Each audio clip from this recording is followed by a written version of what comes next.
Hi, nice to meet you. My name is Jessie. Well, this is kind of a really first me, but um, I decided to film this. Hey, hello, yes, yes. I decided to this film this video to share God's grace that God has given me with you. Walls, sit. Yep. So as my first sharing, I would like to share about Ecclesiastes chapter 1 and first part, pretty much the first part of chapter 2. Um, Maybe you might think, well, that's an interesting choice, Ecclesiastes for your first choice book. Well, I think it might be a good start, a good point to start um, about the life in this world, because everything I read this somewhere, probably in the Message Bible, but every other books in the Bible, they talk about the ultimate goal, the ultimate purpose of the life. The Ecclesiastes, on the other hand, is about the other side of the life, how meaningless and pointless of that other side of the life is. So it's more like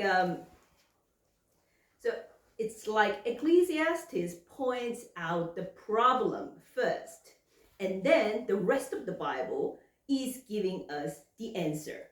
So it's really the logic. We need to know the problem first to know the true value of the answer, right? So that's why I chose the book of Ecclesiastes as my first sharing. Now, as you know, the opening word of Ecclesiastes is meaningless, meaningless. Or if you read in the Jewish Bible, it says pointless. Or it's like in vague, void. What's the point of this life? And it's really funny because it is the King Solomon, no other than King Solomon, who said this. Now you might know, but King Solomon is one of the richest and smartest person in human history. And this person, one of the richest and smartest person in human history, says the life is meaningless. You know, this Ecclesiastes is his, I believe, is his last book. He wrote this Ecclesiastes in his very last time of his life, when he's in old age. So it's like conclusion, the sum of his life after he lived all the years of his rich and wisdom and ruling. And then his conclusion was, it's pointless. Now, well, that's interesting, isn't it? I mean, if I say something like this, oh, life is meaningless, you might say, oh, you haven't lived a life long enough. You're not a rich person, you're not that smart. I mean, I studied, but I mean, of course, I haven't studied that much or that high or famous. I didn't go to that famous university or something like that. So maybe you said, oh, you don't know about you haven't experienced the top of this world, the top things that this world could give. That's why you said you. That's why you say it's meaningless. You just want. You don't want to admit its value. You can say that. You might argue like that, but you cannot use that argument to King Solomon. Because I don't think you can really be wiser than King Solomon, or you can be richer than King Solomon, or you can be more effective than King Solomon. I mean, he was the ruler of Israel at that time, and all the other kings, including Queen of Sheba, all the other kings of other nations came to him to learn his wisdom and to listen to him. So when a person, someone like this, says the life is meaningless, then probably we might need to pay some heed. Why is he saying about like this? Now, but so when I was in Bible school, there was this one friend of mine who was quite a new believer, and he once said, Ecclesiastes is so difficult for me. It's like I want to buy a car, but then someone who already bought a car says, oh, the car is useless. He's saying it like that. So it's like making me giving up even before I start. And I thought, well, you put it in a kind of a harsh way, but you got it right actually. That's the point. Because car can be useless actually. So yeah, so King Solomon says, he says, everything we say, oh, this is something new, it's not actually really new. It was there before. It's just we don't know. We don't know that there was something like this before. And that's why we feel this is new. And he says, but still there is no satisfaction, there is no meaning at the end. And he says, and then he goes on from verse 12 of chapter 1. He goes on more details of each ways he tried to satisfy his life, to make his life not meaningless. So in chapter 1, he first said, well, you know what, I first tried studying. I first tried wisdom, reading books, writing books. And he says, it's such a heavy burden. What a heavy burden God has laid on man. That's what he concluded about studying. So basically he's saying, well, are you trying to find the meaning of your life in your studying? Well, good luck with that. I've done so much, and well, if you want to believe me, if you want to take my advice, well, that's not the way. So, and this is why he says that in verse 15, he says, what is twisted cannot be straightened. What is lacking cannot be counted. To me, it sounded like he's saying, I try to change this world through wisdom. I try to correct the wrongs of this world through wisdom, through studying, through intelligence, through development, anyway, some more studying like that. And it didn't work. That was his conclusion. So, and I can totally relate that, because if you can't, quite often we study hard because we think we can change this world through our studying, through our knowledge. But if that is not possible, then why are we studying so hard? I mean, studying is not fun. No, it's not fun.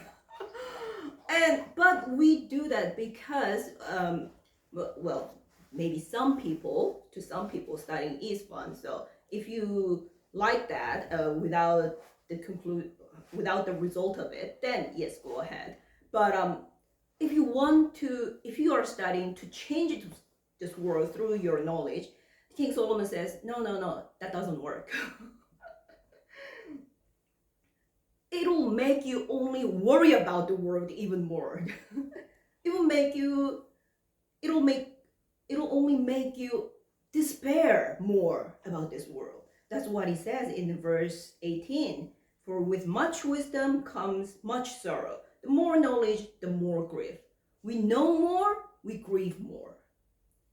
I mean, yeah, of course. So he says, first, wisdom, studying, knowledge. No, that's not the way.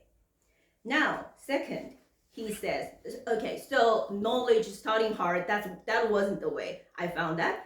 And so I tried the next one. Number 2, pleasure. Okay, forget about hard things.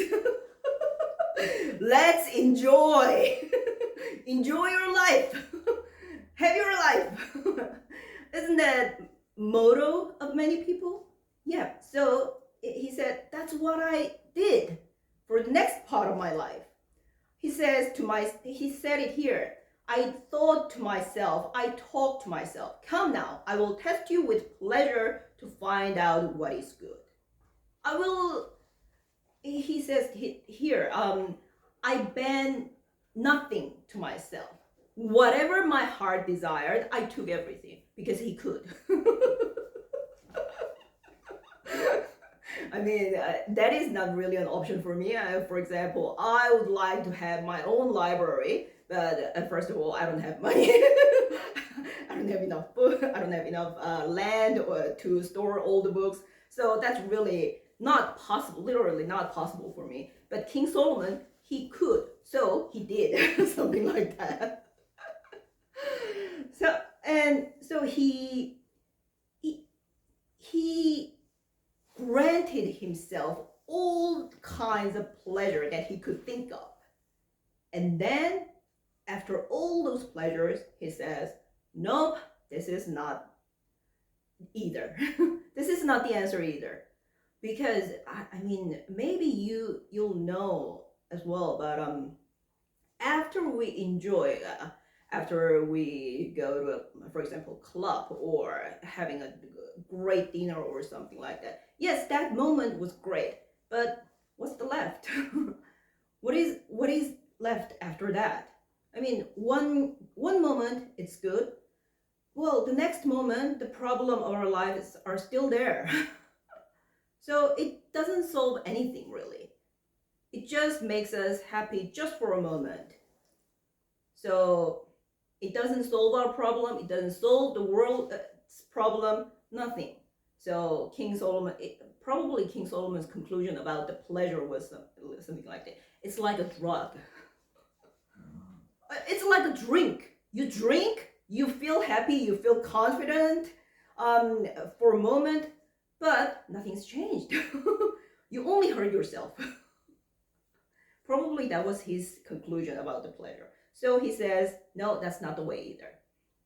Now, the last one he tried business projects. Yeah, he says here in verse 4, I undertook great projects. I built houses, made gardens, parks, reservoirs, bought male and female slaves, had everything. Assumed silver and gold. I acquired men and women singers and a harem as well. It delights of the heart of men. Okay, guys, all right. Yeah, granted, go on. Yeah, so he did many things. He didn't stop himself just in knowledge or just taking pleasure. He took a further step, really. He actively did something as much as he could. So, and that's the way probably many of us think we could change this world. Like we, one by one, act by act, we can change this world little by little. Well, King Solomon says, no, actually, it doesn't work like that. And and actually, if you think about it logically, it really doesn't make sense because we live in this world. In other words, the world is bigger than us, much bigger than us. And how can you change something that is much bigger than you by yourself? You can't. To change that, you need someone who is even bigger than that. That's why we need God. We cannot change this world. Only God can. Because we are smaller than this world, but God is greater than this world. So if there is only one way that we can truly change this world, then probably it would be asking God's help. Asking God himself to step in. There is nothing we can do. Well, you might say, but when I'm prepared, God can use me. Yes, God can. But let me say this. God can do anything and everything without you. Do you think God needs me or you to do his work? No, God doesn't. God doesn't need a single one when he created the universe. So, well, God can work through me. Yes, he can. He doesn't have to. So, if he works through me, thank you very much. Thank you so much. I appreciate that. Oh, that is so wonderful. But it's totally up to God's discretion. It's not something I can demand or ask. It's because it's way beyond my capacity. So I just want to tell you this. So if you want to change this world, and if you are studying hard right now, or if you give up everything and just enjoying your life, or if you're doing many things, or many things, big or small, right now, to change this world, well, it's not that I'm not saying it's bad, but it's really consuming. It can be really consuming. So of course, if God has told you to do that, then sure, by all means, go ahead. But if you're not so sure that whether God has told you to do that or not, then maybe just having a peaceful and easy life would be best for you, would be the best for you. I mean, God is our parents, and I can tell you, you saw my dog just a moment ago. Yes, here. I don't really. There is no big expectation I have for him, really. I don't expect him to work for me, really. I don't expect him to learn something great and do something for me. No, I don't expect that. All I want from him is to be healthy and to be happy, to have a peaceful and easy life. That's all I want from him. And I'm pretty sure God would be the same with us, because we are his children, and God can do everything with or without us. God's only wish towards us is we be happy in him, with him, and probably have an easy life, because I mean, I don't want to see him working hard. And I'm pretty sure God doesn't want to see us working hard, be toilsome under this yoke of this world. No, I don't think God would want that. God wants us to be happy and live an easy life. And if we need to work, well, don't worry. Then God will ask you to work and give you the power to work. When that happens, we can and we should. But unless that moment comes, just take an easy life. So yes, I want this might be some ease for your mind, and may God bless you in every step.